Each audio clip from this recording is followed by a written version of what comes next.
This is Health Yeah, your weekly update on what's going on in the health, wellness, and medical world with Monica Robbins. It's back to school, that time when parents take their kids shopping for new school clothes and supplies. And of course, parents celebrate their kids getting back to a normal routine. They share the excitement of a whole new school year and brace for all the germs that you know your kids are going to bring home. Yep, we're talking about back to school sickness today. Parents probably won't be surprised to hear that kids can get 8 to 10 colds a year. Most of those happening between October and May. And if that cold lasts 2 weeks, your child can spend nearly half of the school year sick. But fear not, parents. We have all the tips and tricks you need to know to keep your kids and your family healthy this school year on Prescription for Life straight ahead.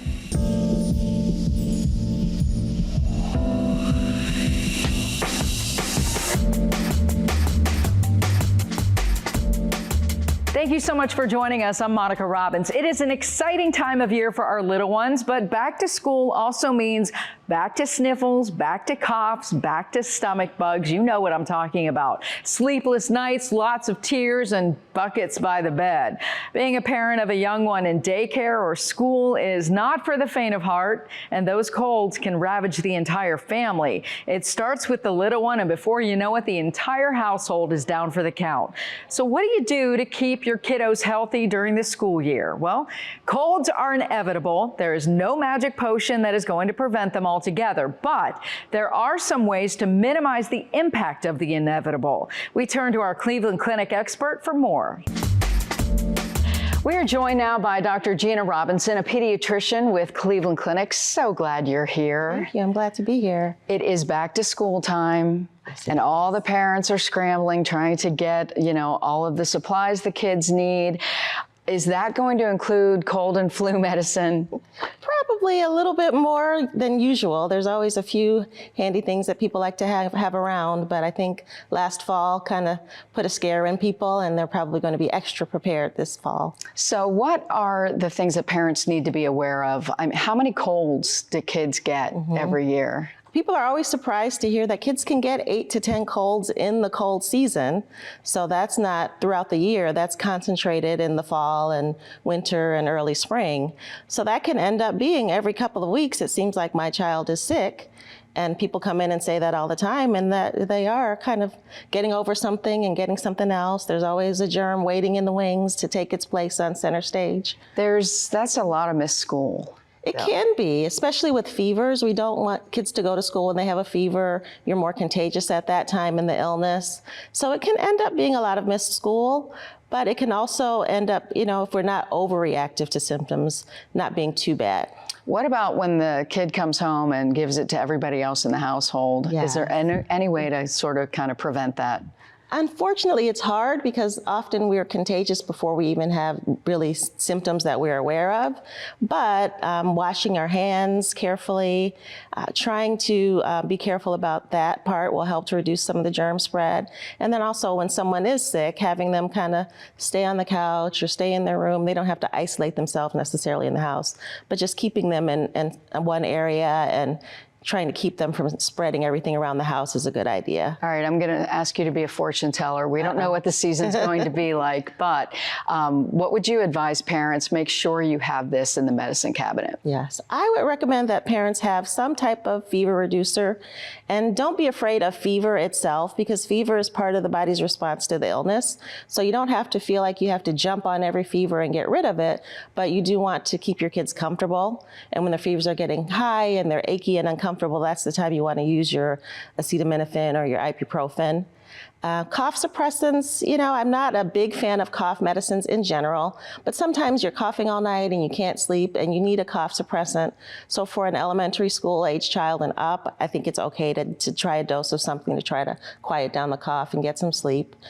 And then the good old-fashioned things like tea with honey and lemon and lozenges. Chicken noodle soup. Chicken noodle soup. With stars. All that stuff. All the fun stuff. A blanket, some good movies to watch.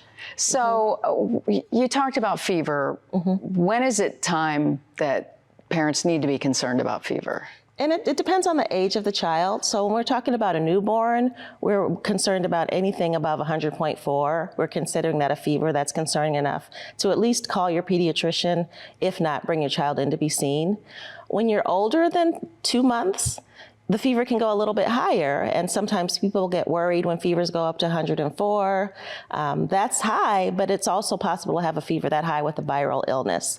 So I tell parents, look at your child more than you look at the temperature, at least in the first couple of days of the illness. Another thing for the little ones who are going to daycare, we know, I refer to school and daycare as petri dishes in the beginning. Oh, yes, absolutely. So what do those parents need to be aware of, and how do you protect your kid from, everything that's swirling around out there? I advise that parents accept that their children are going to get something. Right? We don't know what that's going to be, but if they're going into that new setting, they're going to be exposed to new germs, they're going to get something. I call it the initiation period. And if you go in the fall and winter, your initiation is going to be a little bit rougher than it would be at other times of the year. So prepare for something to come along. Prepare to try to keep your child comfortable and hydrated. Talk to your doctor about what serious symptoms are and when you need to be concerned. As a pediatrician, I always want to make sure that my parents know this is when I want you to be worried. This is when I'm worried. So this is, but don't be worried about these little things or these smaller things. So what are those serious symptoms then? So fever that you can't bring down is concerning. Fever that's lasting more than a couple of days at the beginning of an illness. Any signs of respiratory distress with the fever, so a child who's breathing rapidly, who's wheezing, whose nostrils are flaring or they're retracting. You can see their ribs when they're breathing. They just seem to be using a little bit more effort to breathe. A child who's not staying hydrated. So if you have a child with a viral illness and they're vomiting and having diarrhea and you can't keep up with what they're putting out. A toddler who's not having wet diapers, or an infant who's not having wet diapers, or their mouth is looking dry. A child who's really lethargic, and when I say lethargic, I mean not I'm less active than normal. I'm still running around, but I'm on a lower speed, but I'm laying on the couch. I don't want to do anything. I'm out of it. Those are really concerning symptoms. So let's go to vaccines, because this is the time of year we tell folks, hey, all the kids need vaccines to go back to school. So let's start with the basics. And what are you concerned about relating to the general vaccines most kids need? I'm concerned about people taking the flu a little more seriously and getting flu vaccines. I think because we call everything the flu, I've got a stomach flu, I had a mild flu, but when we're talking about influenza, influenza can be deadly, even in this day and age with all the medical technology and advances that we have. So I really want people to take the flu a little more seriously and at least talk to your doctor about getting your flu vaccine every season. Kids who are under age 2, older adults are definitely more at risk for higher complications with influenza infections, but anyone is susceptible. And the big vaccine everyone's been talking about, the COVID vaccine. Yes. Are you recommending children get that? I am recommending that children get that, not only because we don't always know how people will react to COVID disease. The more people who are vaccinated, the safer we are as a community. So we want to think about not just ourselves, but our grandparents, our neighbors, our friends, our kids' classmates. There are kids who are going to school who are immunocompromised, who have conditions that make them a little bit more at risk. So we want to think about them also. Can you get the flu and the COVID vaccine at the same time in a child? Yes, you can. Oh, good to know. Yes, okay. You can. I always say, get it over with at once. Why risk that you might react twice as opposed to once? And when I say react, I mean you're sore, you have a fever, you're achy, the normal kind of reactions we see after a vaccine. And when you see, a lot of people get concerned about those reactions. Yes. Can you explain why those reactions are actually a good thing? So that is actually telling you that your body is responding to the vaccine. It's doing what your immune system is supposed to do. It's making those antibodies. That's what you do when you get an illness too. So your body recognizes that germ or that piece of the germ, as in the case of the vaccine, and it makes those antibodies. So when you see it again, you have a head start on fighting that illness off. RSV. Everybody's been talking about RSV because it popped up when it shouldn't have. Yes. But now going into cold and flu season, this is normal. This is when we're going to see it. But now there's a vaccine. Yes, yes. So there actually have been treatments for RSV that have been around for years.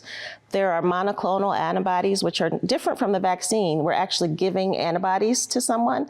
So we've been doing that for premature babies who have higher risk factors for RSV disease for years. But now there's actually a vaccine that's come down the pike that's been recently approved for pregnant women and also adults over age 60. And then there's also monoclonal antibodies for children that have recently been approved. We're still in the process of figuring out how they will fit into the regular vaccine schedule. So these vaccines they're preventative or they're to lessen the severity? Actually, they're both. Ideally, they're preventative, but when you have some antibodies already, it will help lessen the severity of the illness as well. So pregnant women, I know, they're dealing with a lot to begin with, and I know you're a pediatrician, but what's your recommendation? I am recommending that the pregnant women, it looks like the studies are in, the vaccine is safe. Of course, we continue to study things after they're introduced to the mass market, but I've seen what RSV can do in infants, and I would recommend that they really have a good talk with their provider and consider getting that RSV vaccine. So even though we're heading back to school, it is still warm. Kids are still going to be outside and playing. If there's something you could shake parents to make sure they understand, what would it be? Gee, I don't know. There's so many things, but just let your kids go outside, have fun. Don't be afraid of them getting dirty. Know that they're going to get something. Remember to wash your hands. Try not to touch your face.